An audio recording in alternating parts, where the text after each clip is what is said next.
Welcome to Ad America TV. My name is Anton. I'm one of the e-guides here at Ad America, and you are currently tuning in to Ad America TV. For those of you who are first-timers here, Ad America is the U.S. Embassy's American Center here in Jakarta, and our mission is to provide a space for young Indonesians to learn more about the United States. In tonight's episode of Ad America TV, we are hosting another Ask Me Anything session with our EducationUSA Ad America Advisers. So if you have any questions about higher education in the United States, this is the event for you. And for those of our audience who are joining through Zoom, there are a couple of features that I would like to walk you guys through. And you can use the chat box to communicate with each other and also with our speakers tonight. And we would like to remind everyone to use this feature wisely. And before we begin tonight's event, I would like to start with an icebreaker question. And the question for tonight is, which one of these institutions is a preeminent institute of contemporary music and the performing arts? Is it A, Barclays College of Music, B, Berklee College of Music, C, Berklee College of Music, or D, Barclay College of Music? I'll repeat the question one more time. Which one of these institutions is a preeminent institute of contemporary music and the performing arts? Is it A, Barclays College of Music, B, Berklee College of Music, C, Berklee College of Music, or D, Barclay College of Music? You can answer this question on the comment section of our social media. And without further ado, to start tonight's event, I'll give the floor to our own EducationUSA Ad America Advisor, Fina Alatas. Thank you, Anton. Hello, everyone. Thanks so much for joining in. My name is Fina. I'm one of the advisors for EducationUSA based in Ad America. So if this is your first time, welcome to Ad America TV. If this is not your first time, because you've been here for a couple of times, we've been doing a lot of digital programs with EducationUSA. Welcome back, and thanks so much again for joining in. I would also like to say hi to everyone who is watching us from the other platform, because we're pretty much everywhere. We are on, let's see, Facebook, Twitter, YouTube, Instagram. We're also on Ad America's website if you want to live stream over there. Wherever you guys are watching this event from, feel free to stay there. And if you have any questions, feel free to leave it on the comments or the chat box. And we have already our team who will be taking all of these questions in one sheet. So later on, Santika and I, we can, take a look at all of these questions. If this is your first time, I would like to give you just a little bit of introduction about what EducationUSA is, so that by the end of this event, you will have a better idea of who we are and if you can check our upcoming events. So what is EducationUSA? We are part of the U.S. Department of State Network, or in Indonesia, we call it Kementerian Luar Negerinya Amerika Serikat. We have over 400 international student advising centers in more than 170 countries. So as you can see, we are pretty much all over the world. What we do as advisors is we help or we assist everyone every step of the way with their higher education in the U.S. So higher education means bachelor's, master's, or PhD, or in Indonesia, we call it S1, S2, dan S3. So in Indonesia, of course, not only here in EducationUSA Ad America, but in fact, we actually have 8 centers with a total of 10 advisors. So we have 2 in Jakarta, one at the US Embassy with David and Iqbal. The other one is, of course, in America with me, Fina, and my colleague Santika, who will join us in a second. We also have 2 in Surabaya, one at the US Consulate General with Hesky there, and then one at Universitas Erlangga Unair with Amber. We also have one in Medan at the US Consulate General there with Jeffrey. We also have one in Malang with Zaki at Universitas Muhammadiyah, one in Makassar at Universitas Fajar with Cendani, and last but not least, we have one in Aceh at the Universitas Islam Negeri Araniri with Lilis. So if there is no EducationUSA center where you live, don't worry. You can basically just reach out one of the centers, because we basically cover the whole Indonesia. So we provide you with 5 steps. So we start with step 1, that is research your options. So if you know that you want to study in the US but you don't know where to start, let's have a chat, right, with one of the advisors. So basically what we're going to have tonight is we can basically cover every step. But we hope that you have a lot of questions for us. But yeah, we're going to cover the whole steps. So step 1 is research your options. And then we move on to step 2, which is finance your studies. Of course, that's equally important. We're going to sit down together and talk about some of the funding options if you want to study S1, S2, or S3, right? And then we move on to step 3, which is completing your application. A lot of things going on here. We can definitely talk a lot about this tonight as well. For example, we can take a look at your resume or CV. We can take a look at your essay. If you have any questions about letters of recommendation, or maybe you need some tips on preparing for your GRE or GMAT, or maybe your university, the universities that you want to apply allow you to choose one of the standardized tests, which is GRE or GMAT, and then maybe you're kind of like start to try to figure out which of the tasks that you should take. We can talk a lot. We can talk about that as well. And then including the English standardized tests like TOEFL or IELTS. Maybe you're still figuring out which test that you need to take. Again, a lot of things going on in step 3. And then once you're pretty much have every documents, you're going to submit it, right? And then you're going to give sometimes can take a couple of weeks up to like 2-3 months to hear back from the universities. And then once you get accepted, the next step would be, of course, applying for your student visa. I know that currently with the current pandemic, it's not really the case because the US embassy is still closed. So applying for visa is not possible at the moment. But normally, we give you a lot of step by steps on how to apply for a student visa, because it's actually not as scary and not as complicated as a lot of us thought when it comes to student visa to the US. And then after that, the last step would be prepare for your departure. We have usually annual events in America where we invite as many as Indonesians as possible who already get accepted to attend our PDO or pre-departure orientation, to where we give you a lot of information about how to maintain student visa, how to find housing, how to open a bank account, what does the classroom experience looks like in the US. So a lot of things that you would want to expect by the time you get to the US, right? But then the good thing about this event is because everything that is going on in Education USA at America is always open for public. So even though you're not living to the US for that year, we invite you as well if you want to join this event and maybe do a lot of networking with students who already get accepted, right? And let's meet with us. There are 2 advisors in Education USA. Again, my name is Vina, and I'll introduce you to Santika in a second. We have a one-on-one advising via Zoom right now since the pandemic. And the good news is we are available every day, 7 days a week. We start from 1 until 9 p.m., except for days like tonight, because obviously Santika and I, we are running the event, so there won't be any there won't be any one-on-one advising session going on. But when there is no events, basically you can just go to Zoom and talk to one of us. But if you don't feel like you just want to go ahead and jump into Zoom and talk to us, you can email us first at jakarta.atmerica@educationusa.org. Feel free to, I don't know, if you want to introduce yourself, or maybe you want to, just give us a heads up that, hey, I would like to see you, Santika or Fina, to discuss my essay or something like that. But technically, you don't have to. And also, our advising system is first come, first serve. So technically, you don't have to make any appointment.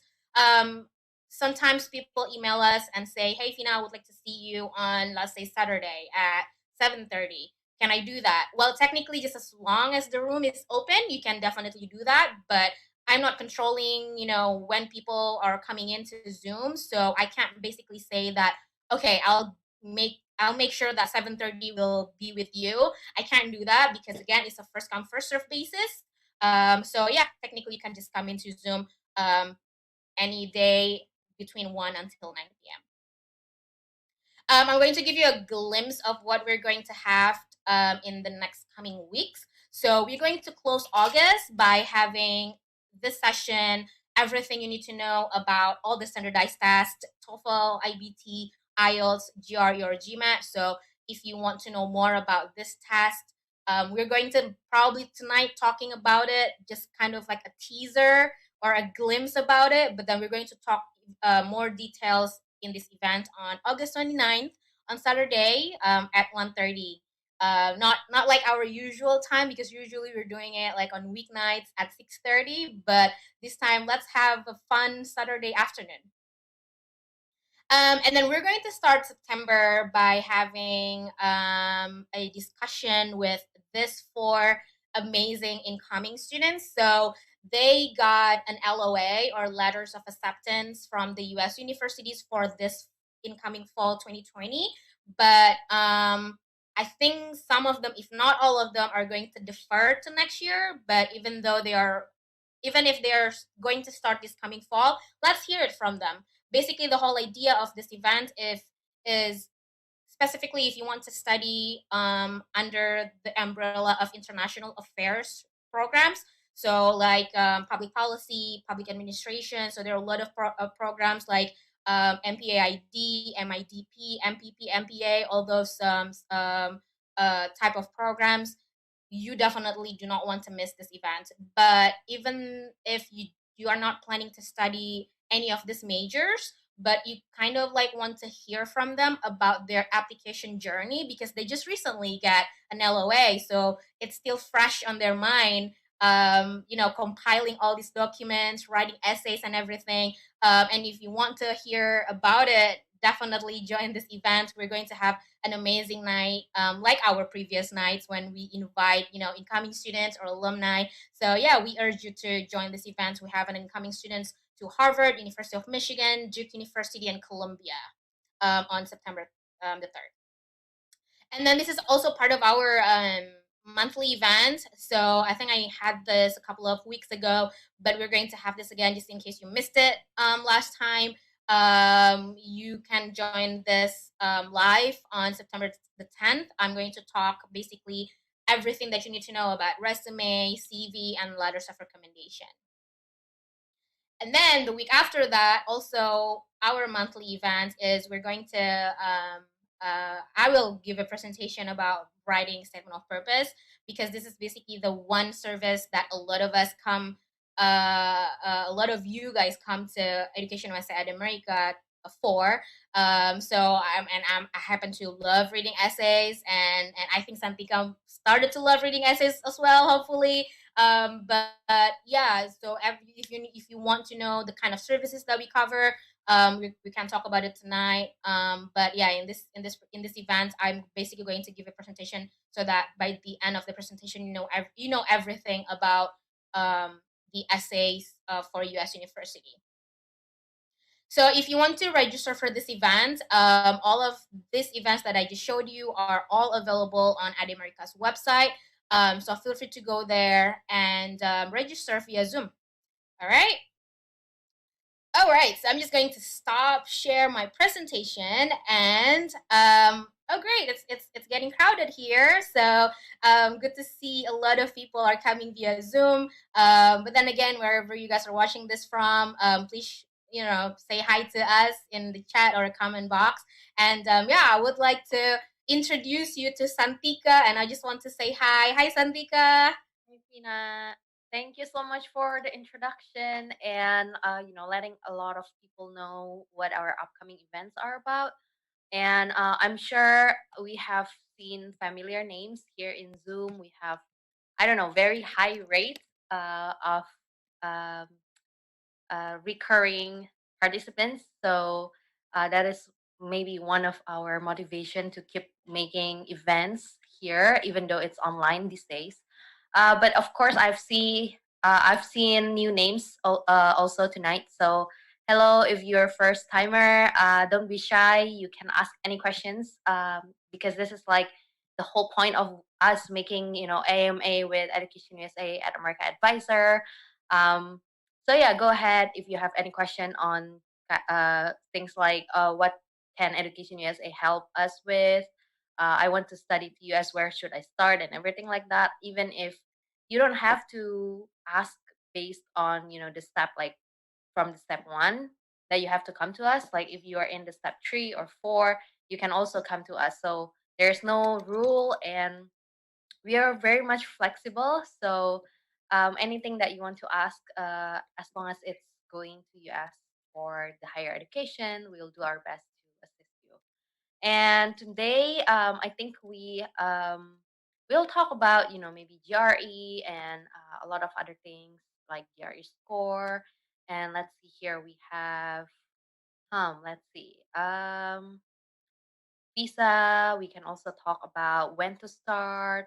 A lot of things that maybe you didn't think about it even before we talk about it, right, Fina? Because usually what happened in our event like this is when we talk and then we talk about something and the participant starts like, oh wow, okay, I have this question, like the follow-up on what we are talking about. So that's very nice. And we actually got the first question in Zoom. Actually, the second Nice. one, because there's this one participant, David. He asked me why the introduction of Education USA is not recorded. Well, that's going to be quite helpful for Fina and me. But unfortunately, because we keep updating on our upcoming events, as you have seen on the e-poster, if you came to our event like last week, 2 weeks before this, you will realize like the upcoming events only stay until like the end of this month, which is the 29th August for the TOEFL and everything that. But now we already have those for September, so that's why we cannot pre-record it. Yeah, but no, it's really Yeah, interesting that David mentioned that, because when I was like still doing this back in America, I have to also go on a stage and always have the Education USA introduction all the time, yeah, to the point where I usually tell people like, if this is not your first time, you can just play around with your phone, because yeah, like I'm like concerned that people will find it, oh my god, again, like the introduction. But then yeah, basically it's just to kind of like introduce Education USA to newcomer. But yeah, no, totally. Like I totally get what you yeah, mean. yeah. But That's a good idea, but unfortunately, because we cannot know like all of the participants already know about yeah, Education USA, right, even yeah, though we do this, we do this introduction in each of our events, we still got advisee coming and ask us like, how much should I pay? They emailed us first, and then, oh, I have a son, or I want to study in the U.S. I want to get my essay reviewed by one of the advisor. How much does it cost? And I'm like, no, it's free. And we keep saying that. yes. Oh And yeah, that too, that too. yeah, Yeah, yeah, so yeah, yeah. I guess it's very, very necessary for everyone to know like what Education USA can do and that it's free and where it's available, so that if you have friends who are not in Jakarta or in other cities, that that they want to study to US but they don't know how to start, but they keep on saying that like, I want to go to US to study, but they didn't start. And that's a good part where you say go look it up, like Education USA, it's everywhere in Indonesia. So yeah, that's why we cannot pre-record it still, but it's a very good idea. We maybe can think about it, right? And the next question is from Stephanie. Is it able if I enroll to master scholarship program without having any work experience or fresh graduate?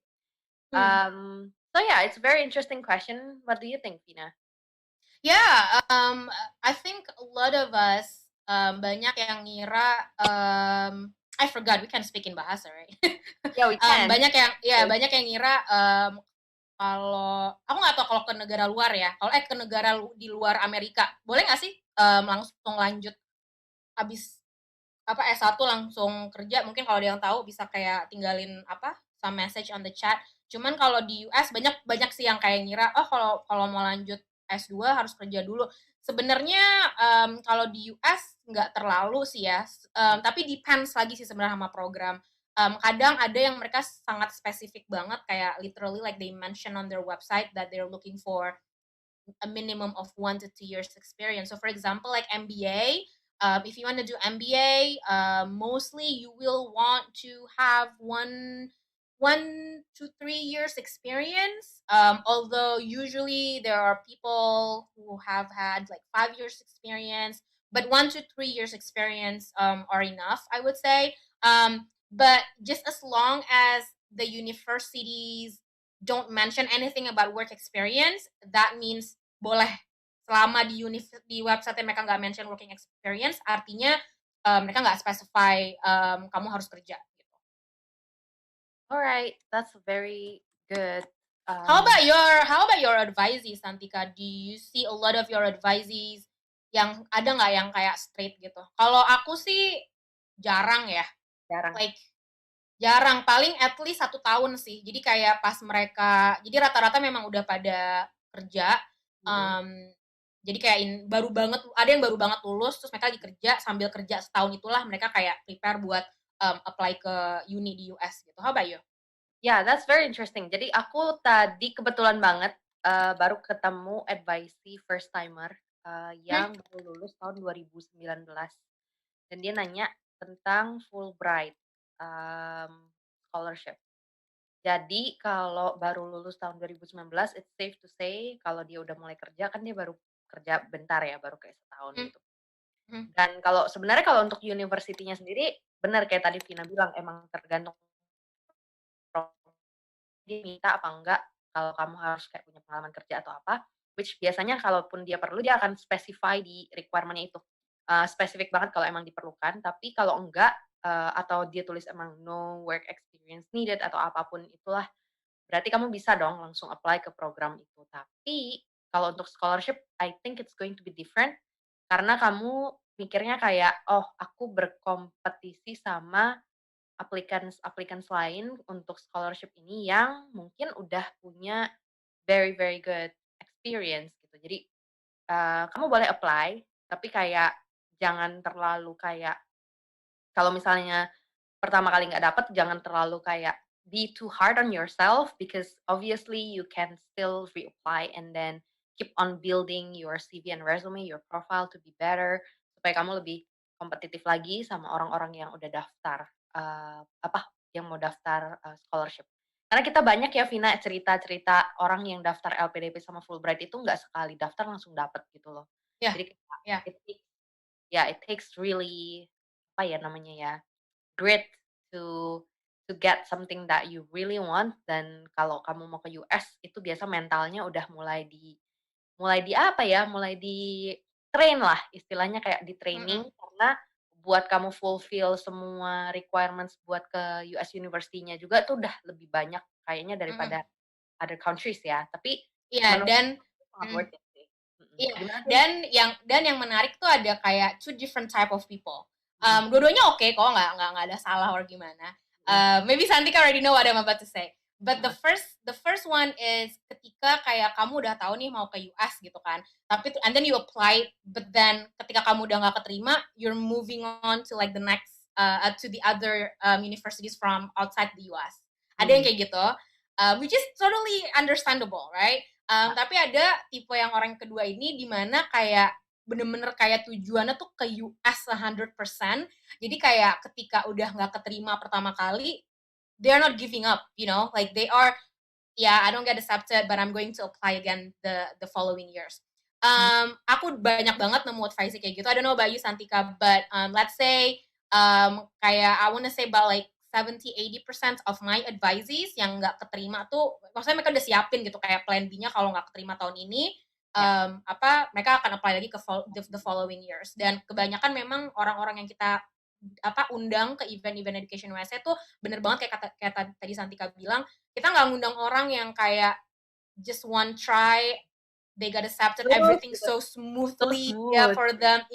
Karena banyak orang-orang ngiranya kayak, iyalah tuh orang keterima, orang profilnya kayak begini, orang ini pinter segala macam. Tapi aku pengen nunjukin bahwa enggak kok, nggak semua orang kayak gitu. Ada yang kayak sampai ketolak Fulbright berapa kali, ketolak LPDP berapa kali, but they're not giving up, right? So it's kind of like also you need to also think about it karena itu lumayan invest waktunya juga lumayan banyak ya. Kayak probably like ask yourself, if you want to study like next year, do you really have to study next year? Maksudnya kayak kita siapin plan A, B, C, D sebanyak-banyaknya gitu. Makanya banyak juga orang yang kayak misalnya datang ke aku, terus mereka bilang kayak event apa ya, San, event beberapa minggu lalu apa nggak salah, yang mereka bilang, oh maunya buat 2022 atau 2023, terus aku bilang, why don't you just start now? I mean kalau misalnya emang nggak dapet kan at least ya udah nggak dapet gitu loh. At least juga kan memang plan awalnya kan buat exactly gitu ya.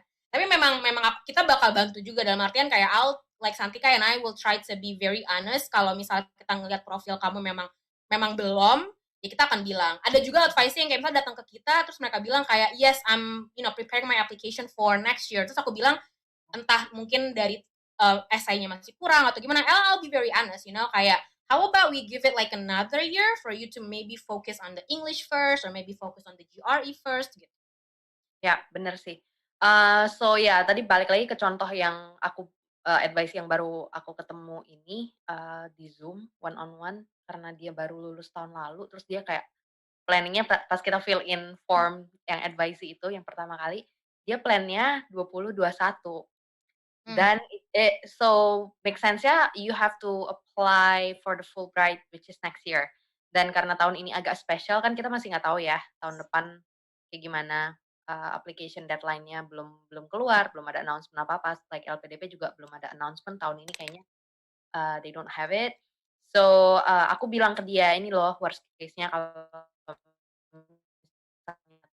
ternyata mungkin nggak ada, then you may want to defer that plan to 2022. Tapi diambil positifnya, jadi kayak kamu bisa lebih bagus lagi nih profile di CV kamu gitu. Karena with more work experience, of course you will have more achievement. Dan kalau kamu tahu kamu mau apply scholarship, kamu pasti kayak, oh oke, aku berarti harus join something like maybe you want to go to certain organization that align with your program that you want to be gitu loh. Jadi kayak kalau kamu tadi dia emang case-nya lebih ke environmental, kayak preservation of the environment.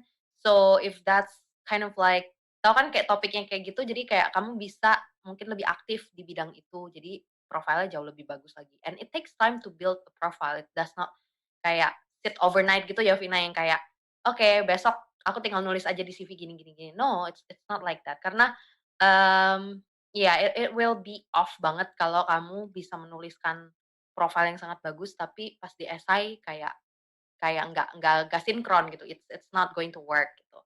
Jadi it takes time dan Vina selalu bilang kayak 2 tahun sebelumnya. 2 tahun sebelumnya mulai plan your study to US karena ya itu kayak kamu if you are a professional, you are juggling between a lot of things. Even if kalau kamu masih murid, let's say kamu murid S1 deh sekarang, kamu juga kan kuliah iya, mungkin kamu juga aktif di organisasi, mungkin kamu ada kerja part-time, terus kamu mau apply ke uni, jadi kayak mau apply master, jadi kayak kamu juggling a lot of things, belum personal life, belum kalau kamu nyari scholarship. Jadi give yourself more time karena 2 tahun itu sebenarnya cepet banget. Kalau kamu belum pernah ngambil GRE atau GMAT atau apapun, tes apapun yang kayak TOEFL, IELTS, itu juga perlu waktu buat kamu figure out kayak, "Ah, aku lebih bagus di TOEFL nih, oh aku lebih bagus di IELTS nih." Karena kalau kamu nggak coba sendiri, ke diri kamu nggak akan tahu yang mana yang lebih bagus. Karena orang itu beda-beda, ada yang lebih bagus di IELTS mungkin karena kalau IELTS speaking-nya kan in person ya sama native speaker, mungkin dia nervous atau gimana. Jadi kalau di TOEFL dia lebih bagus. Kalau IELTS mungkin orang-orang yang sukanya face to face. Buat GRE sama GMAT, nah kamu juga kan harus tahu tuh kamu perlunya yang mana. Kalau kamu udah tahu mau daftar ke uni mana, then you will have to check kayak dia perlunya yang mana sih. Nah, oke, I think enough about that. I think you guys got the idea, right? Kita move ke pertanyaan berikutnya ya, Vina ya. Yes. Dari Lumayan banyak nih. Iya nih, seneng nih dapat pertanyaan banyak. Yay! Good questions too. Dari dulu ya. Good to see you. Good to see you too. Ini contoh advice atau participants yang datang berulang. Yay! Nih lihat kita. Jadi dia bilang, in the past event you suggested us to have dream, target, and safety school. Which type of the school that we should apply first, or we should pick one from every type for each round. Jadi kalau each round ini, tadi aku nanya makanya kayak kamu apply-nya program apa? Karena aku nebak MBA, but I just wanna be sure, and the answer is right. Sanitya ini mau apply MBA.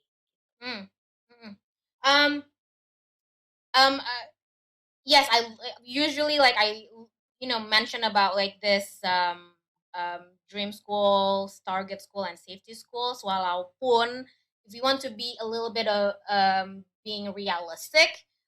Kalau misalnya kamu plannya memang rely banget dari segi fundingnya sama LPDP, contohnya ya, we kind of like, unfortunately, we kind of like need to forget about maybe target and safety schools, and probably the only options that you will have probably just the dream schools. But just in case you want to just give a try to all of these three categories of schools, I would say it's not a matter of which category of school that you need to focus on first, tapi lebih kayak ke deadline sih. Aku kayak selalu rely banget sama deadline. Kayak kalau zaman dulu tuh banyak orang kayak, Vina, scholarship dulu atau keterima dulu dari uni gitu. Kalau dulu aku selalu bilangnya kayak, me personally, I prefer to have the funding first, and then apply to the universities. Karena funding menurut aku, tapi ada beberapa orang yang disagree with my view, right? Ada beberapa orang yang kayak, gue sih apply dulu ke universitasnya, masalah biaya itu nanti bisa ada lah ketemu gitu. Sure, fair enough. But me, I'm like a very, I don't know, like aku realistik aja sih, kayak banyak juga soalnya orang yang aku tahu kayak mereka udah dapat LOA karena punya filosofi seperti itu yang kayak, I'm just gonna like find the funding later on. But then at the end, just knowing that the tuition is just like costs a lot, and then the fact that you're not getting any scholarship at the moment for whatever reasons, and then kayak coba nyari scholarship sana sini, sekolahnya juga nggak bisa ngasih kayak full. At the end of the day, banyak banget orang yang aku tahu, yang aku temuin, end up nggak jadi berangkat gitu, karena nggak ada fundingnya. Tapi kayak sekarang kan kalau untuk yang S2 ya, S2 aku selalu bilang ya realistik adalah yang bisa ngasih banyak funding itu adalah LPDP gitu. So, dan LPDP kalau misalnya kamu masuk yang LPDP reguler, I'm so sorry, but your limit would be kayak terbatas banget kan. Jadi aku sekarang lebih kayak ikutin semua timeline. Aku nggak ngikutin lagi kayak, harus dapat fundingnya dulu. Jadi kayak, karena timelinenya LPDP sama ke US Universitas tuh kayak beda banget. Jadi kayak, just follow whatever deadlines ahead of you. Kalau misalnya yang paling dekat adalah LPDP, well, focus on that. Kalau misalnya memang berbarengan sama deadline universitas, then, focus on that as well. But then the thing about like this three category of schools, menurut aku, apart from like following their deadlines, it's also just as long as you have everything, like all the documents ready in I don't know, like 3-4 months, technically you are ready, right? Makanya ya itu kayak tadi Santika bilang, aku selalu bilang bahwa if you start very early, kayak misalnya udah dari kemarin-kemarin kan udah enak, sekarang jadi tinggal kayak nunggu doang. Kayak oke, deadline-nya kapan ya gitu. Paling tinggal yang bisa dipoles-poles apa sih? Essay, right? Resume mungkin bisa dipoles-poles sedikit. But ya, paling itu sih. Hopefully that helps.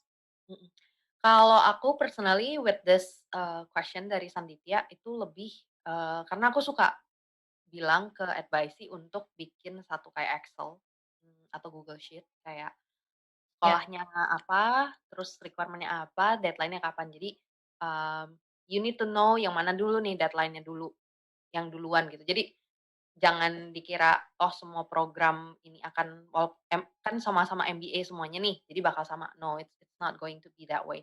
Terus kalau kamu emang applying, ada lagi yang applying kayak scholarship di university-nya. Nah, itu juga ada deadline-nya kadang beda.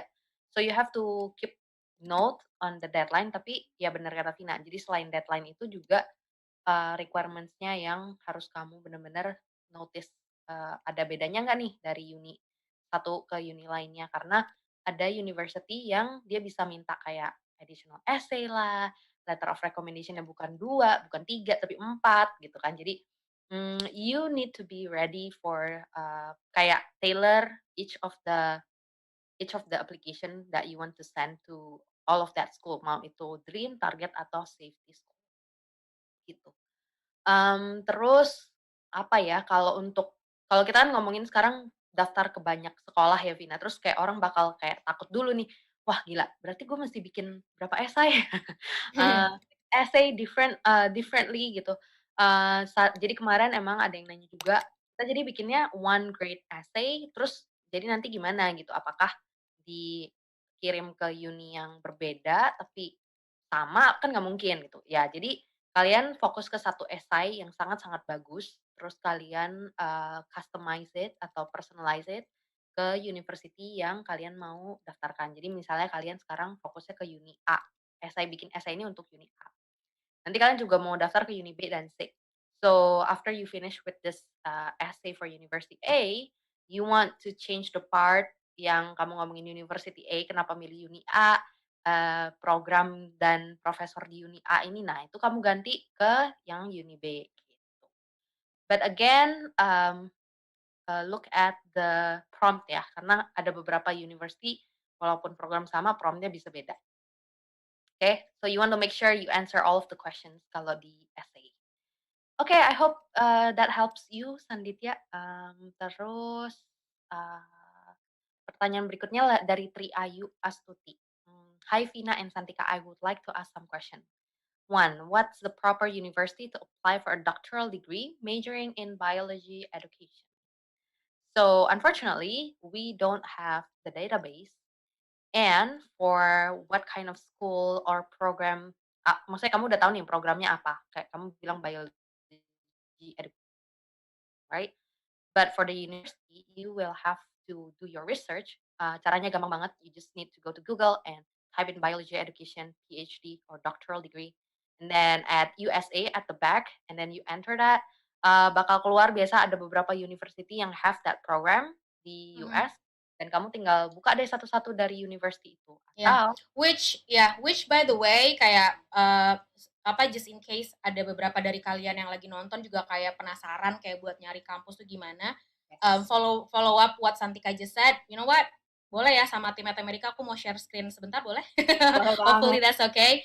So I'm just going to let you guys know how to do basically jadi kayak ada advisor kita yang dari center lain yang kayak nyaranin pakai website apa san kok aku lupa ya Petersons.org. But I'm not like a big fan of using that. So I think what you can do here is just play around with the keywords. Jadi kayak tadi kamu bilang mau biology, right? So you can just type biology US University. That's it. Just like as simple as that, right? And then you will see a lot of like websites. Karena sebenarnya kalau kayak dari segi ranking tuh nggak ada like specific ranking from the university's government, right? Jadi kayak semua tuh rata-rata semua dari kayak third party organization, like this, like US News, if you see this, right?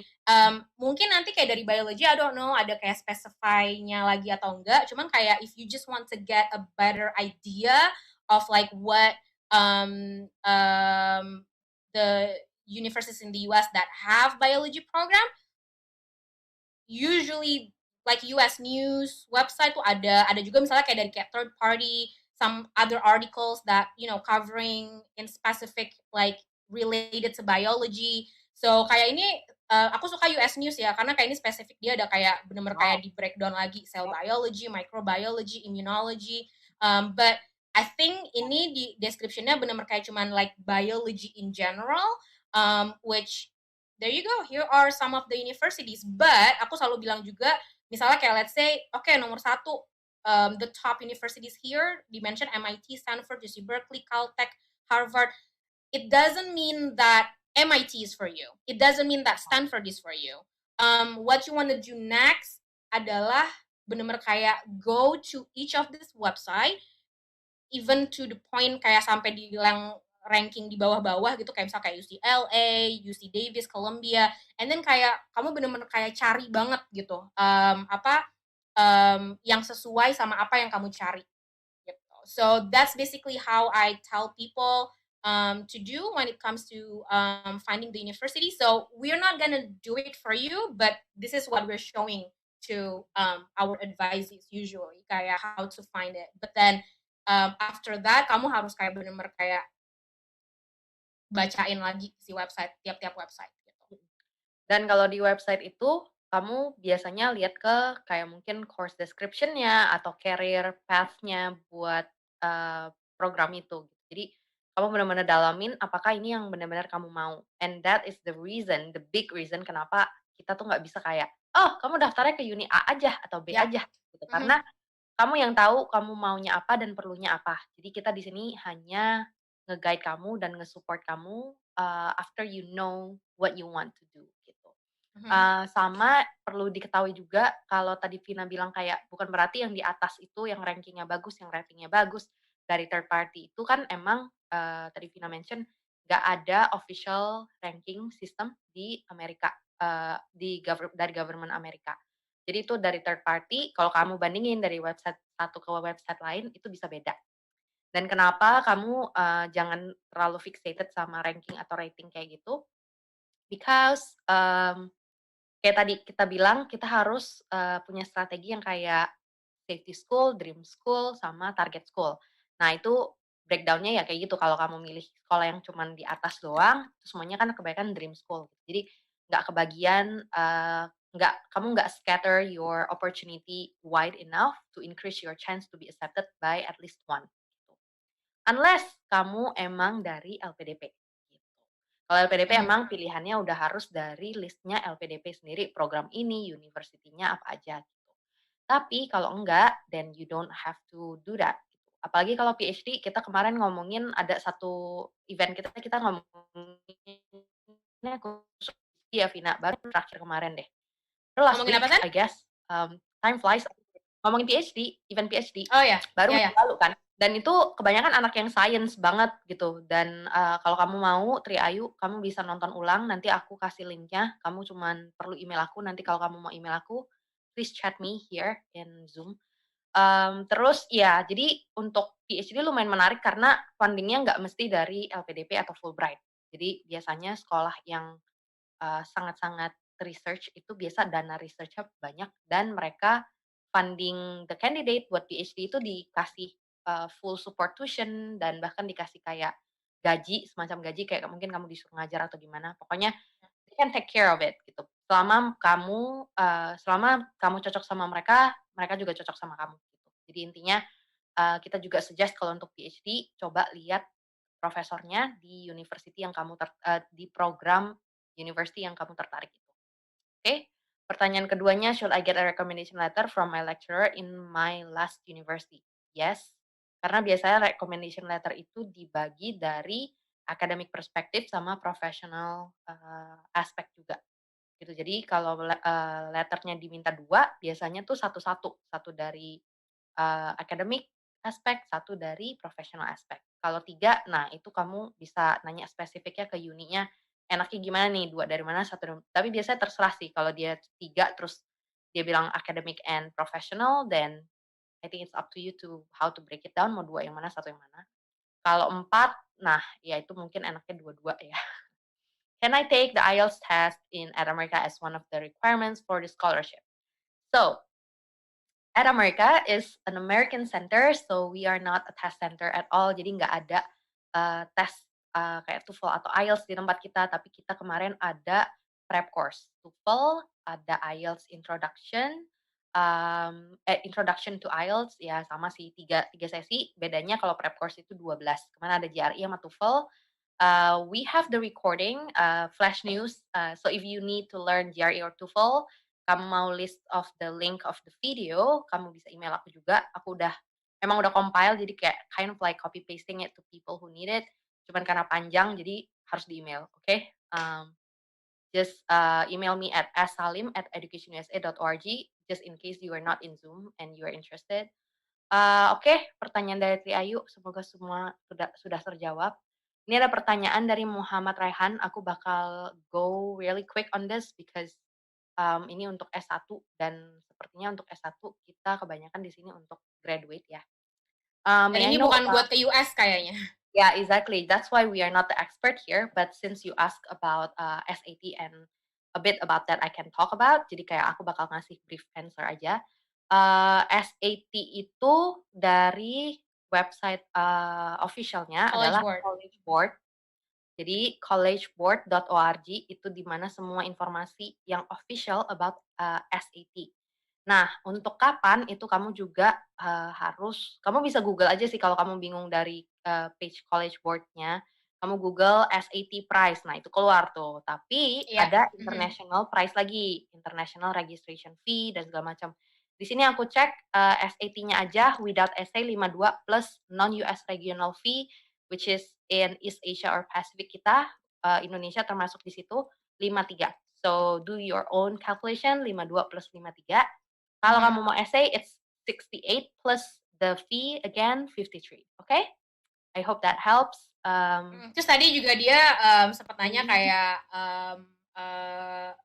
kayak task dates-nya dia agak bingung dapat informasinya, and I just like quick Google search. Yeah. Pokoknya kayak aku apa-apa selalu Google search instead of, Exactly. jadi kayak misalnya kayak even kayak kalian semuanya lagi pada nonton juga mau S2 dan S3 misalnya, kayak bingung misalnya mau nyari spesifik apa ya, kayak pertanyaan tentang departemen tersebut, instead of kayak going ke website-nya dulu terus bener-bener kayak nyari satu-satu, just play around with the Google keywords. Yeah. Like I love it. Kayak tadi aku kayak pas kamu nanya kan kayak tes data agak membingungkan nih, and then I just type in the Google SAT test date 2020. Yep. And then keluar di mana basically dibilang udah telat, tapi hari ini per 18 Agustus adalah terakhir deadline untuk yang late registration. So, tadi siapa nih yang nanya? Muhammad Raihan. Today is the last one. Go ahead and register, because after this, I think you will have to wait for a couple of months later. Kayaknya akhir tahun lagi baru ada gitu. Alright? Ini kalau aku August 29, September 26. So there you go. Tinggal di Google aja, okay? And hopefully if you change your mind on going to US, you know where to find us.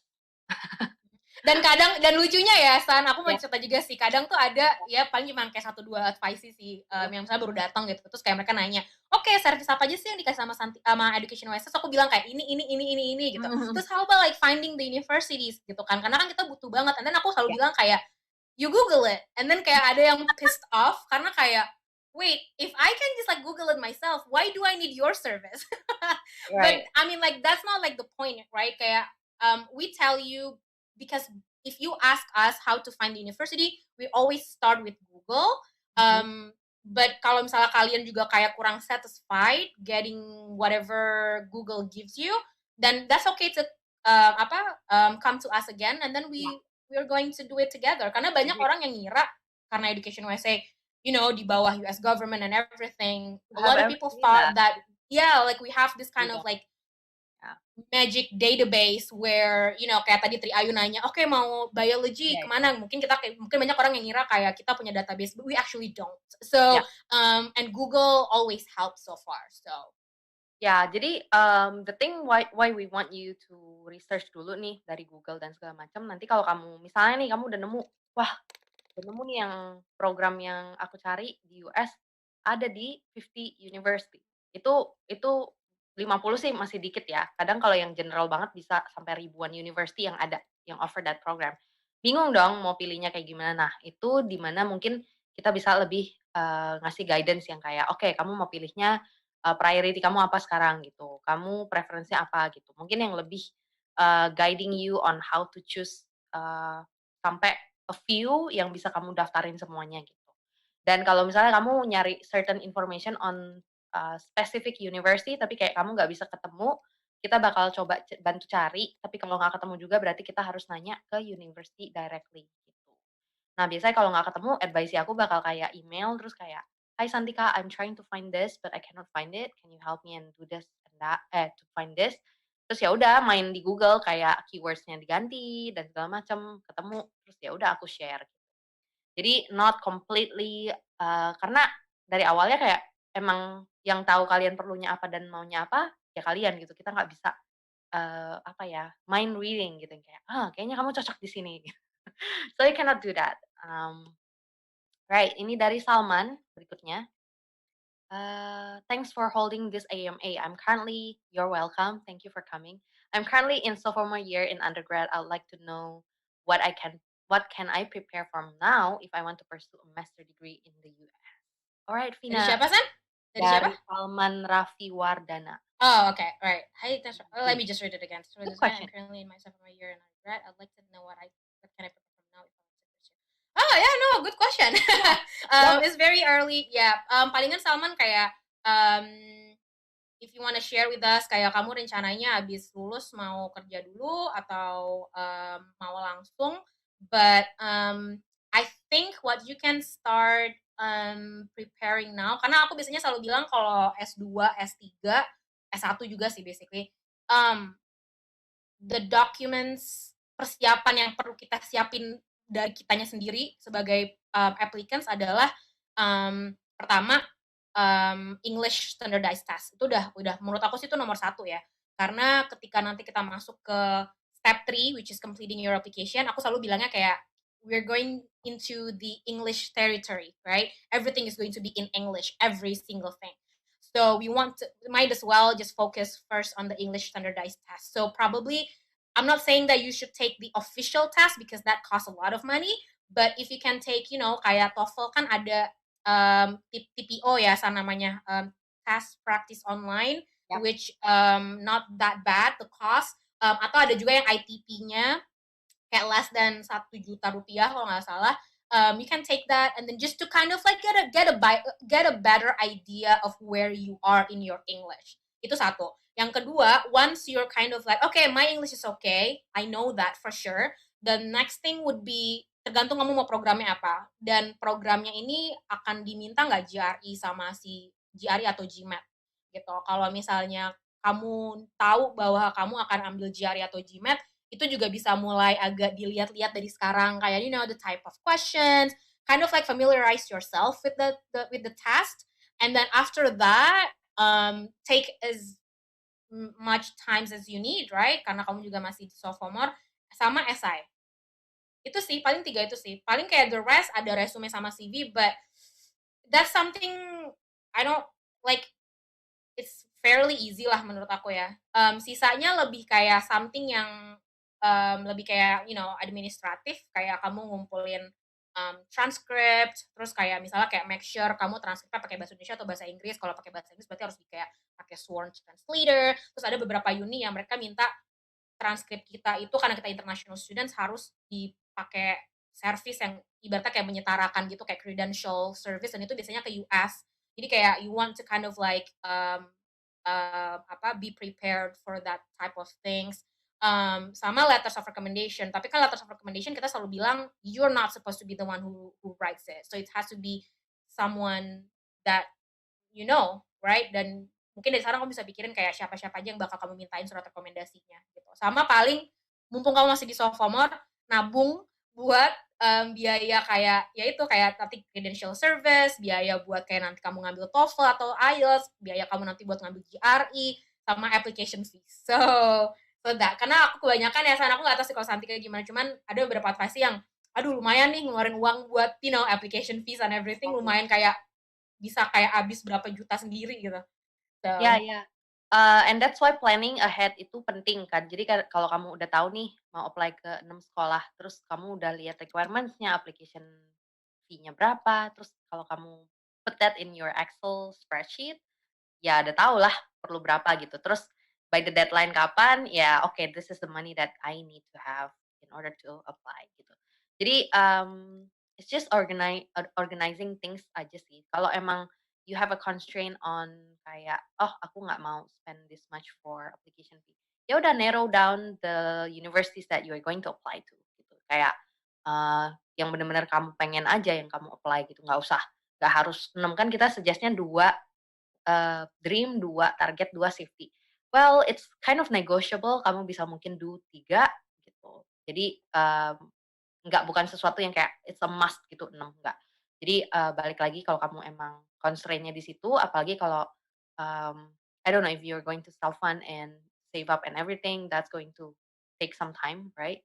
Tapi kalau untuk LPDP, setahu aku bisa di-reimburse. So yeah, that's not a problem at all. Satu sekolah yang nanti bakal kita end up sama LPDP bisa di-reimburse. Just one. So if you apply to 3, kayak optionnya kan 3. 2-nya yang kamu misalnya keterima juga tapi kamu nggak going, you cannot reimburse that. Okay? Oke, Vina, kita kayaknya ada pertanyaan lain yang harus di dalam bahasa Inggris. Oke. Sekarang apa nanti? Sekarang boleh. Sekarang ya. Oke, this question is from Facebook ya? Instagram. Am I right? Are we looking at the same question? Yes. Okay. Oh yeah, sorry, from Facebook. Asman. Yeah, from Asman Nijati. All the way from Afghanistan. Hello. Exactly. Thanks for watching. So yeah, I'm gonna read it. Away from extracurriculum activity to fall preparation and taking it, how long will it take to fill up the application? So, because I think this means the application form or like completing the whole application. Ina, Uh, I'll I say would say, yeah.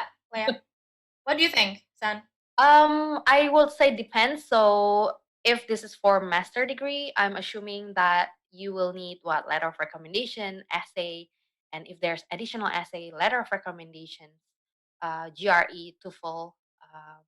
What she mentioned, like aside from the TOEFL itself, if you can do it like parallel with other things, that could save some time. But if you're doing like one item, for specific times, so just like let's say 3 months just for one item, then you're gonna need a lot of time. But if you can do them parallel, I would say CV won't take a long time. But if you really want to polish it, maybe it will take 2 to 3 weeks if you really work on it. If you kind of like want to keep improving it. But here's the thing with CV, right? You at that today, I don't know what I will accomplish next month, so that's tricky. CV, you may want to leave it like kind of like almost the end of your deadline, like before that, just to make sure that it's the most updated version. And for essay, it really depends on your writing skill, but we really recommend at least 1 year before, because brainstorming, making sure that your English is good enough and everything, especially if you're applying to more than one university, you will need a lot of time making sure that the prompt is what you wrote. Answering the prompt in your essay. I would say like 1 year for just the essay, Yeah, and check. Yeah, I especially. totally agree. Yeah, I totally agree with Santika. Ideally, it's about 1 year. Kenapa? Like the reasons why in the beginning that, or not in the beginning, like almost all the time, like I always tell people that you want to start preparing like 2 years before. It's 2 years before the program starts, right? Because we can assume that the university's deadline is actually a year before the program starts. It's like 5 months to a year before the program starts. And then from that deadline, we take another 1 year to prepare the whole thing. So that will pretty much give you like a 2 years total. 1 year preparing is very ideal in my sense, like essays and everything, like SAT. If you, I have a feeling that this question is for undergrad, but I think it's also applicable to like masters and PhD as well. So yeah, 1 year is ideal, but what we see on the ground as advisors is a lot of people came to us like 6 months before the deadline. Although sometimes it's even like closer to the deadline, like we're talking about 3 months before the deadlines, we are definitely not recommend that. But is it doable? It is doable, but it's tricky because there are some people who would come to us and they say, my deadline is 3 months from now and this is my essay. What do you think? And I said, because I will be very honest, right? When it comes to like, reviewing all these applications. And I would say we need to have a lot of time to work on this, and I can give you some kind of approximate on how long it will last for, depending on your writing style. But yeah, almost like just use like the 1 year ID is very ideal. Right. Yeah, I completely agree with that. And talking about if you are aiming for a bachelor, if you are not applying to the 4 years university, you're applying to community college, you can save a lot of time because the requirements is just not as much as if you are applying to the 4 years university. So yeah, you need to know the requirements first and the deadline and how much time you have left in order to, pace yourself. I wouldn't say, how much time, if you ask the question, how much time do I need? And let's say we give you 2 years, and then you go ahead like, oh, okay, I need 2 years, but I need to go next year. So you don't have 2 years, and it's going to be confusing for you. So look at the deadline of the one that you want to apply and trace back to now how much time you have left, and then list down the requirements and pace yourself to tick them off. Okay, that's I think the most practical tips that we can give to you for now.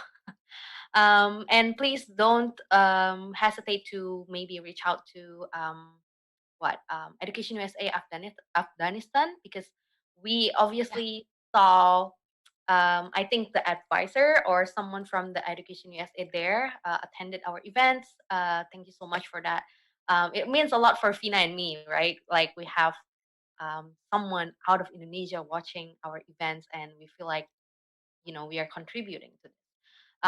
So yeah, try to reach out to them, and maybe they can give you insights on locals for your area, because what we are talking about is kind of like more tailored for Indonesians, if not specific.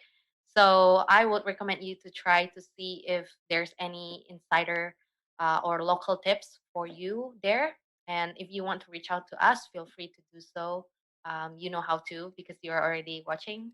And earlier when I mentioned my email, ada yang bilang kecepatan, it's too fast, so I'm gonna repeat that again. It's ssalim, SSALIM @educationusa.org. Yuanita juga udah aku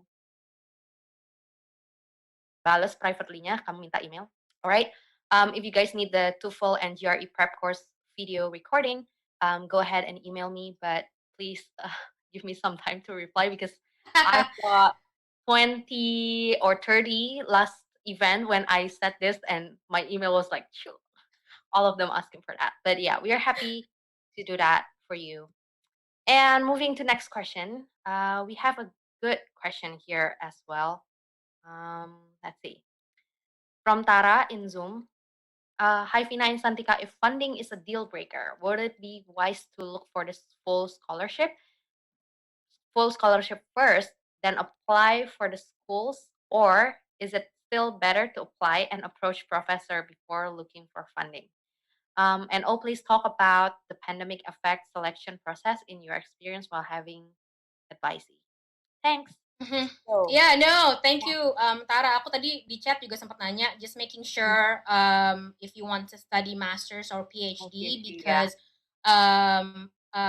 you're mentioning about like approaching professors, and because that's something that most PhD applicants want to do when they want to start their application.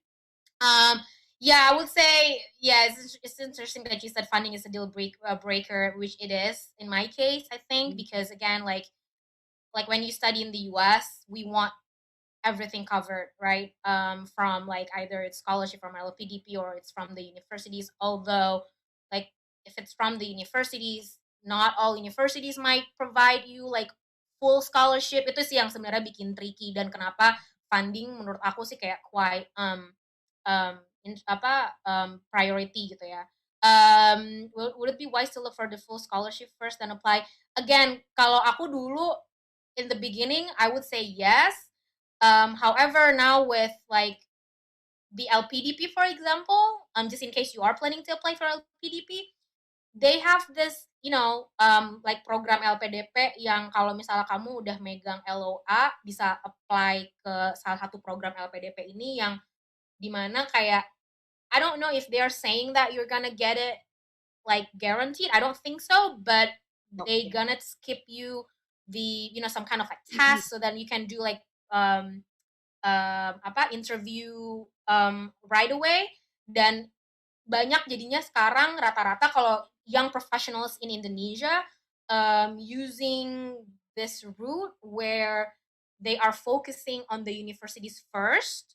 I know it's tricky, like that's something that I wouldn't do that back then, but then with this LPDP programs, that's what I think it makes sense. Probably I would do the same thing, where just as long as the universities are listed on the LPDP list, which basically is all the highly selective universities. The limits are not that many.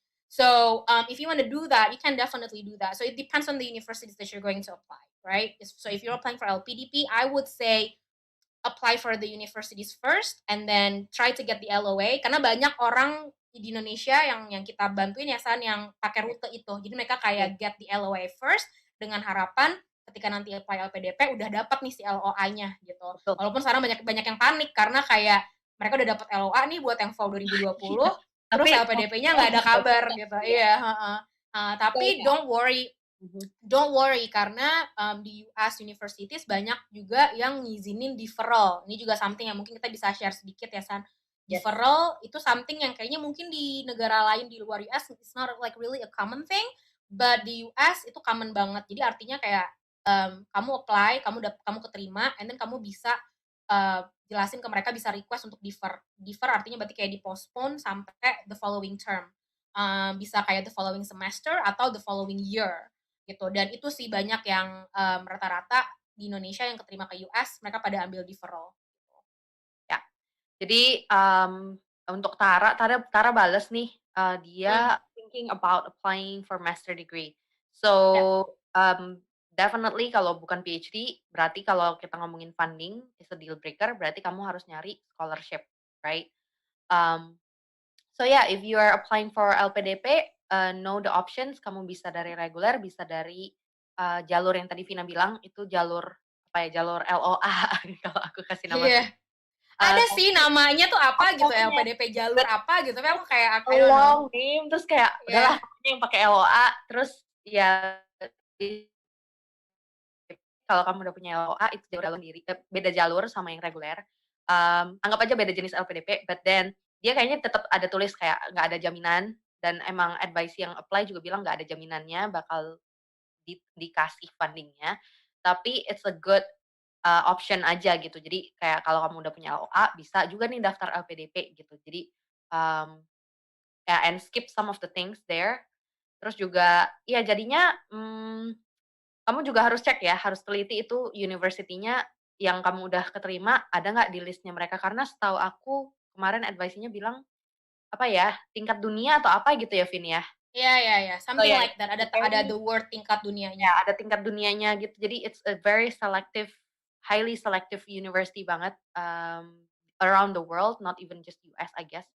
Terus juga kamu harus lihat timeline-nya, harus kamu match tuh timeline-nya. Jadi kalau nggak match timeline-nya, mungkin kamu mau siap-siap ke department and university yang kamu udah dapat LOA ini buat tanya, do you have deferral? Kayak, is it possible for me to defer just in case, you cannot attend di fall, misalnya kamu keterima fall 2020, if I cannot attend fall 2020 gimana gitu, can I defer gitu.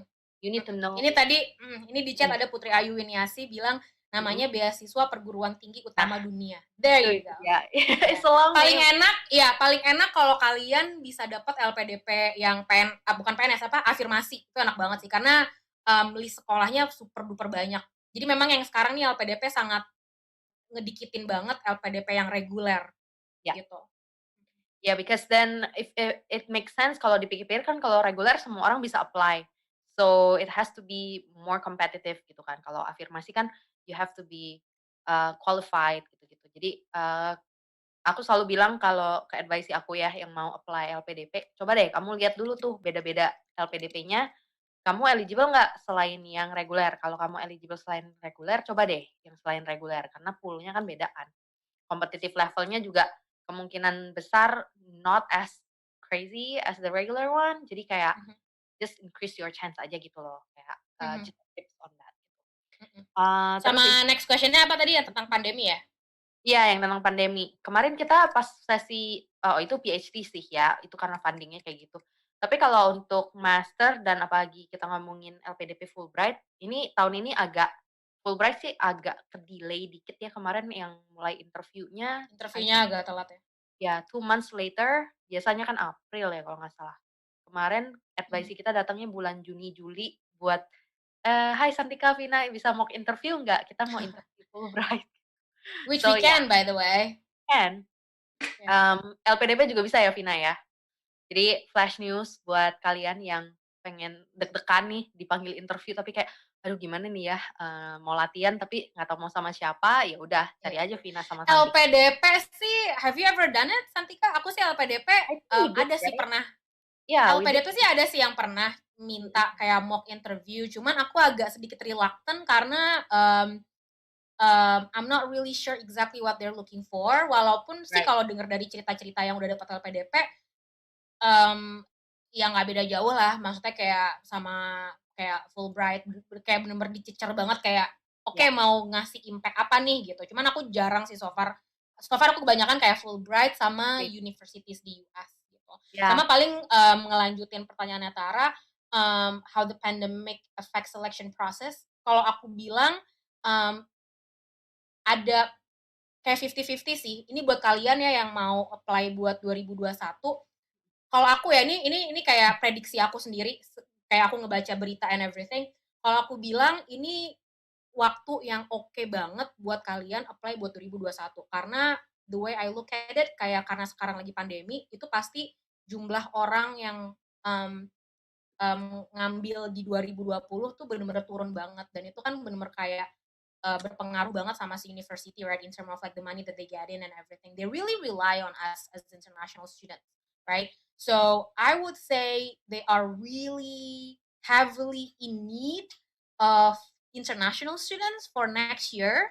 So there are a lot of universities in the US that are going to waive like GRE.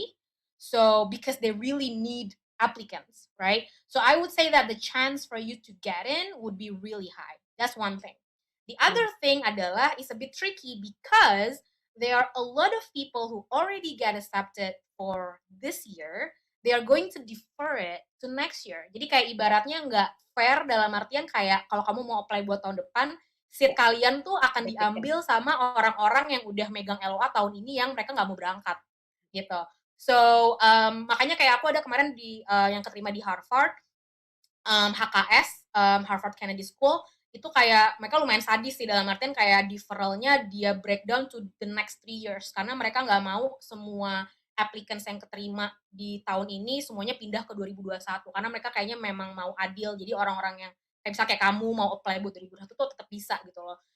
There are also another universities yang kayak mereka nggak pernah buka spring semester and then now they open spring semester because of this pandemic. Tapi ya kalau aku bilang kalau misalnya kalian mau apply buat 2021 menurut aku kayak I think this is it. Kayak just do it if you can. I would say the chance for you to get in would be really high. So far aku sama Santika kita nggak ngelihat ada penurunan dari orang-orang yang advising ke kita ya San. Malah ini aku ya ini malah kayak kita udah siap-siap karena memang aku selalu bilang starting in July all the way until next year itu adalah memang sibuk-sibuknya aku dan Santika doing advising. So probably we're going to do less events, but we're going to do more advising. So we are thinking on maybe having like group advising via Zoom. Let me know if you guys are interested. I really want to make this happen. Yeah, Tara, if you have not done any advising with us, we are here. Okay. Yeah, for everyone, kalau kalian ngerasa kayak this session is very helpful, like even ini baru rame-rame aja udah helpful for you. Imagine what the one-on-one can look like just you and one of us kayak Vina atau aku, depends on the hours. And you can ask anything that's tailored to your plan to study to US. Jadi kita sekarang tuh lagi rame-ramenya orang lagi pada gencar-gencarnya dengan esai karena udah dekat-dekat sama deadline. Jadi banyak yang datang kayak, "Hai Santika, can you review my essay? Hai Vina, can you review my essay?" Kayak udah mulai panik gitu loh, udah kelihatan. Yes, yes. We're very welcoming. Jadi walaupun kayak deadline kamu udah deket, kamu baru datang, what we hope is your English proficiency udah lumayan bagus. Jadi kita nggak kayak deg-degan nih mau ngasih input yang mungkin agak bikin shock kamu kalau kamu belum pernah di-review esainya atau gimana gitu. So yeah, go ahead if you have your essay draft ready or CV or resume you want us to review, feel free to. Terus di sini tadi ada yang nanya just a quick mau bahas aja cepat dari Fandi. Bisa nggak nge-review letter of recommendation? So unfortunately kita kita bisa review letter of recommendation tapi kita nggak seharusnya mereview itu karena harusnya itu confidential. Confidential means supposed to be a secret gitu. Jadi yang baca itu ya emang cuman apa the people who will review your application. Even when you want to send the request for recommendation letter to your referee atau recommender, itu biasa ada tulisan yang kayak waive your rights to see, right? waive your rights to know what's the content inside it. Jadi kalau kamu tick itu ya kamu nggak akan tahu recommender kamu tulis apa. Dan kita lebih rekomen kamu milih opsi itu. Jadi kayak waive your rights to see the letters supaya recommender sama referee kamu lebih nyaman aja untuk menuliskan hal buat kamu. Terus apa? Kita bahas pertanyaan lain ya. Senang deh hari ini Tiba-tiba banyak.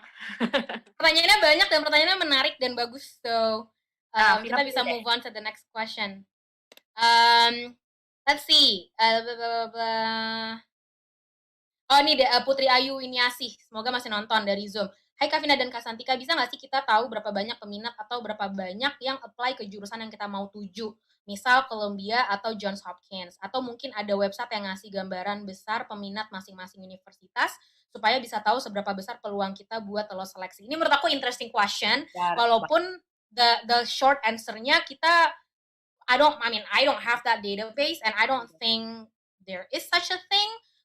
Kalaupun ada website mungkin lebih kayak ke forum-forum gitu kali ya. Tapi itu pun mungkin mereka ngelihat dari kayak sebenarnya lebih kayak ngelihat ke student profile probably kayak sometimes tuh universitas kayak mereka mention gitu loh kayak okay, the previous year kita, tapi aku nggak tahu ya mereka exactly mention berapa orang yang apply exactly-nya tuh ada di mention atau enggak gitu. Cuman ada biasanya tuh universitas mereka tuh bilangnya student profile. Jadi mereka kayak nunjukin tuh ke future applicants kayak hey look like in the last couple of years or whatever gitu kan kita accept I don't know like 10% of applicants. Itu yang ngebikin misalnya sekolahnya highly selective karena kan kalau kayak less than 30% itu udah termasuk kategori highly selective ya kalau menurut aku sih gitu.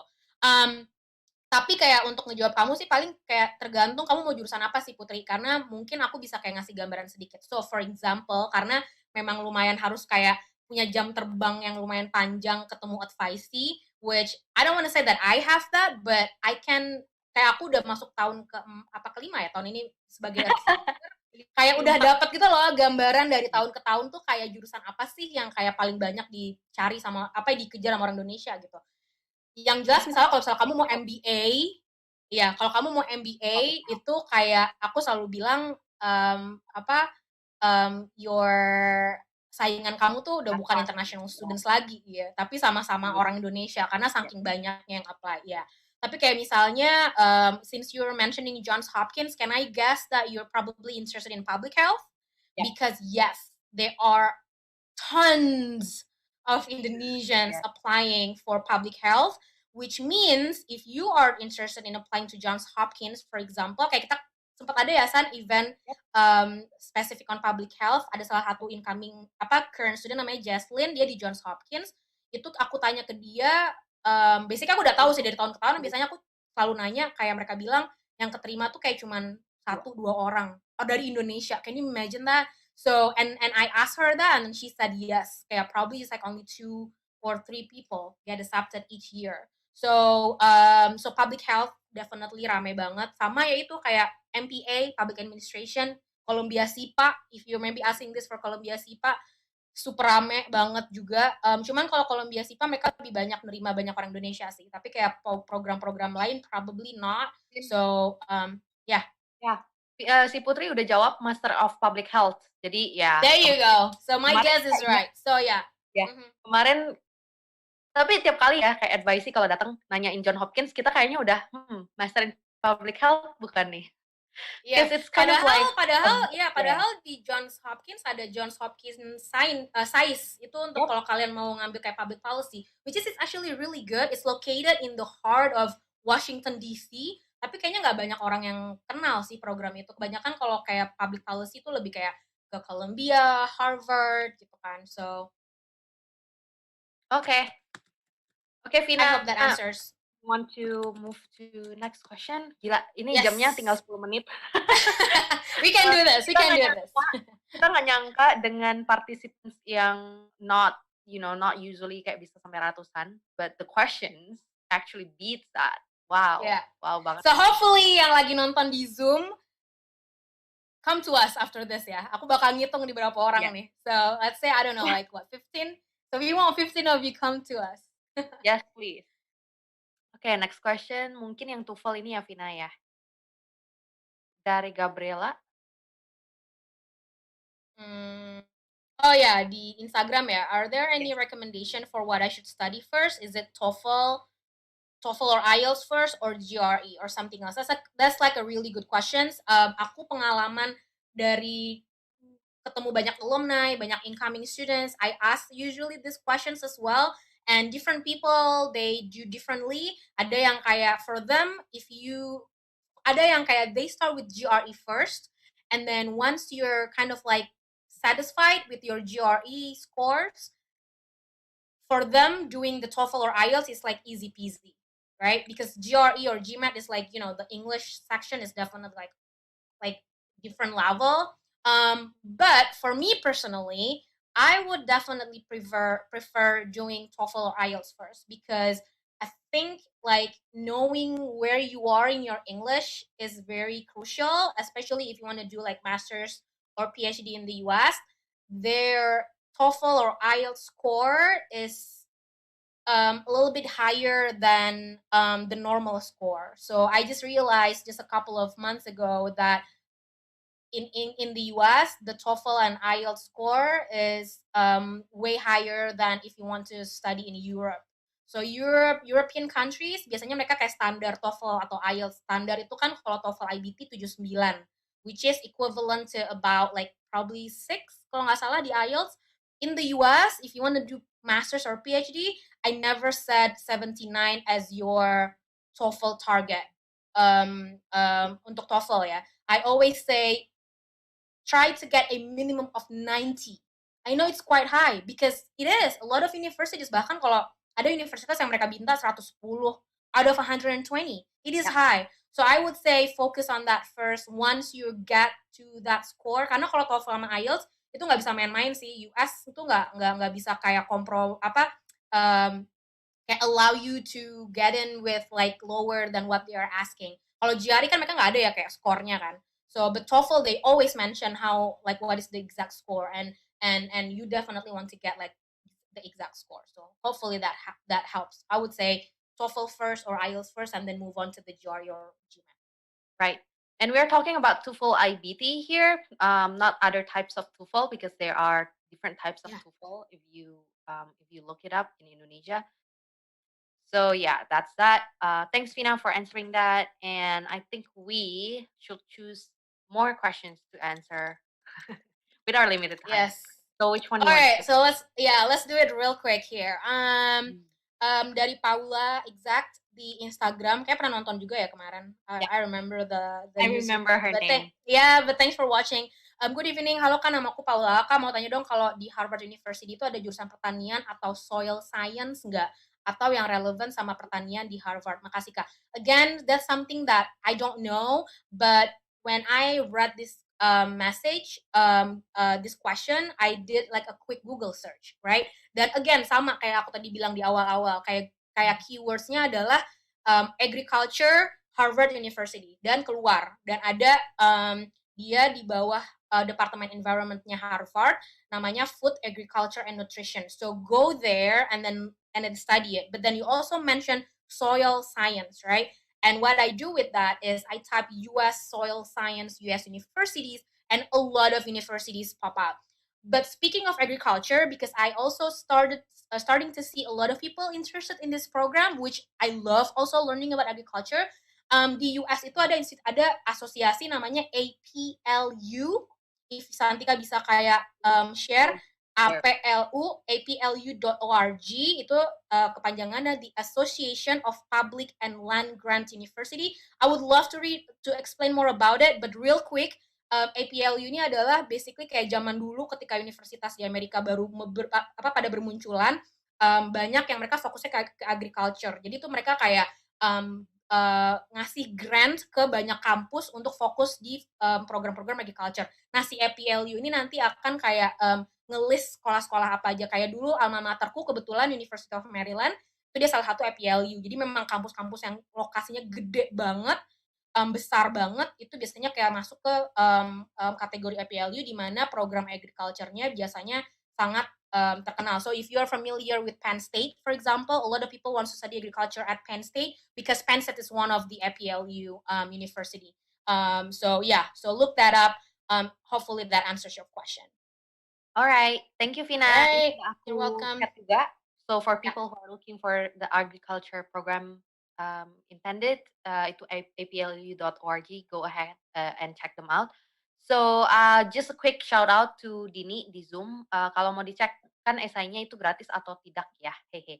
So I think you joined a bit late. Tadi kayak kita bahas semua service Education USA ini gratis. So yeah, I replied to you in chat. Semuanya gratis, CV, resume that you want to review, essay, and it's free and kind of unlimited. So I like to say kayak selama kamu ada progress, ada improvement, Vina sama aku bakal seneng banget to assist you. Okay? How to get your essay reviewed or CV resume reviewed? Caranya email kita dulu karena kalau untuk CV sama resume itu CV resume and essay kita takes more time than first timer yang datang untuk nanya-nanya. Jadi kayak kita agak ngasih tahu, kamu ngirim dulu Word dokumennya ke email kita, terus kita udah terima, kita baru bilang, oke kapan nih kira-kira kita bisa meet in for that, oke? Nanti aku bakal ngasih email di terakhir pas kita mau closing. So, move to next question. Tina mau yang mana nih? Ada dua lagi ya, and then we can close it. I think dari Salman Raffi Wardana di Zoom, kalau uni di US sukanya ngeliat ada apa sih di CV kita, or am I having the wrong mindset kalau kepengennya impress this unis? Yeah, no, I mean like we definitely want to impress the universities, right? But tapi memang dari segi cara si universitas nge-review applicants tuh kayak sangat personal. So not kalau di CV mereka keywordnya adalah holistic. Jadi artinya mereka tuh nge-review everything. Mereka nggak hanya nge-review your CV. So even though you believe that your CV is like very top notch, but then your essay is biasa aja, your GRE biasa aja, your CV will defeat the whole thing, right? So we want to balance the whole thing. So what they're looking for is basically what you have done, right? Banyak orang yang kayak terlalu kayak takut banget nih di CV karena aduh biasa banget nih kerjaan gue, kayaknya nggak bakal keterima deh. No, that's not like what the only thing that they're looking for. They're looking at everything, right? Aku selalu bilang bahwa ketika kayak it comes to US application, just focus on things that you have control over. Just like similar to your daily life, right? You want to be someone who can have control over some things. So this is similar to like US application juga gitu. Kayak CV misalnya kayak you have your CV right now with you, right? And then kamu mau apply buat 2021, deadline tinggal 3 bulan lagi misalnya. What can you do about your CV? Are you going to like leave your job and then apply for another job just for the sake of putting that into your CV? Probably not. That's not ideal, right? So CV is more like what have you done so far? Aku sih ngelihatnya CV kayak sama kayak transkrip. Kayak transkrip kamu udah lulus misalnya 3 tahun yang lalu gitu. Do you have like control over your GPA? Banyak orang yang kayak panik, aduh GPA ku cuma 3,1, nggak mau deh apply ke Harvard, nggak mau deh apply ke Cornell, makanya nggak mungkin terima. I'm telling you guys, that's not the case when it comes to US universities. I have a lot of advisees get accepted to MIT, to Harvard, or what you name it, with 3.3 GPA. But they have like a really strong essay, they have like a really strong GRE, they have like really strong CV. So it's holistic. So basically, yeah, with CV, just as long as you have like everything written on your CV, then that's good. If you have like volunteer experience, some kind of like like leadership experience, then you put it in the CV. That would look really good. Yeah. All right. I will basically talk about this in details in part of our monthly events, which we're going to have like next month. Yeah. Right. CV or resume and letters of recommendations, yeah, guys. So if you're confused which event, because we make more than one event. I know, yes. So one last question. I'm going to do it real quick because we are hit 8 o'clock here. From Anissa Sarah, which I think is really interesting. From Zoom, Jeffrey Santika, would you suggest a city or state that considered as family friendly? I plan to do a PhD and looking for another option aside from Washington. I'm guessing Washington State or Washington DC. And then she's asking Minnesota, maybe. Any suggestion? I would say any state, just any universities in the US, as long as where you live is nearby the campus, is all family friendly, right? Because if we focus on like, oh, this area is dangerous and that area is dangerous, it's really hard to pick the right university then, if you just only focus on that. Yes, location matters, but I would say based on experience, apa dulu sekolah di US, menurut aku the universities in the US is like their own bubble. Like they have like their own safety bubble, right? So and I live nearby the campus, just like I think 5-7 minutes away by bus. And yeah, just as long as you are nearby the campus, I think it would be family friendly wherever you are. Minnesota is definitely like a really good state, but it doesn't have to be just like Washington or Minnesota. You can go to Washington D.C. For example, and study at I don't know, like Georgetown in the middle of like in the hub of DC, and then you live like somewhere nearby there, that would be like also safe, right? Right. So Thank you so much, Vina, for that. And one lastly, karena kita nggak sempat bahas verbally, ini aku balas di chat, Fania, pertanyaan exchange program. Selain UGrad, ini kamu coba yang US Embassy, yang Yes Exchange Program. I think you're a high schooler, so maybe that fits you. Yeah, but that's it for today. Thank you so much, everyone, for joining us wherever you are watching, in Zoom, in Facebook, and YouTube, Twitter, anywhere. Thank you so much. And we are very excited to see you in our next event, right? Pina and I are really happy that we have so many questions today. All right, without further ado, I will give it back to America team, but I want to repeat our email. It's jakarta.atamerica@educationusa.org, and our Zoom ID is 276-124-396. And if you're in Zoom, you can look at in your chat box, okay? Thank you so much, everyone. I'll give it back to the America team. Okay, thank you very much, Santika and Fina, for the wonderful discussion on this Ask Me Anything session tonight. And earlier in the event, I asked you guys a question. Which one of these institutions is a preeminent institute of contemporary music and the performing arts? The options are A, Barclays College of Music, B, Berklee College of Music, C, Berklee College of Music, or D, Berklee College of Music. And the correct answer is C, Berklee College of Music. Congratulations to @FirelordOzai from Twitter. And now you might be wondering, how can you develop an awesome idea for a place like this? Well, wonder no more. You can come straight to our website at www.atamerica.or.id and then click Create an Event and then collaborate with us and submit a proposal there. All proposals will be reviewed and your event might just end up here very soon. And while you're on our website, don't forget to subscribe to our newsletter to receive information about our upcoming events sent straight to your inbox. And it has been fun, folks. Don't forget to follow us on social media at AT America and also subscribe to our YouTube channel at AT America A. And thank you, everyone, for tuning in. It was a fun event, and we hope to see you again at the next America TV event. Goodbye, everybody.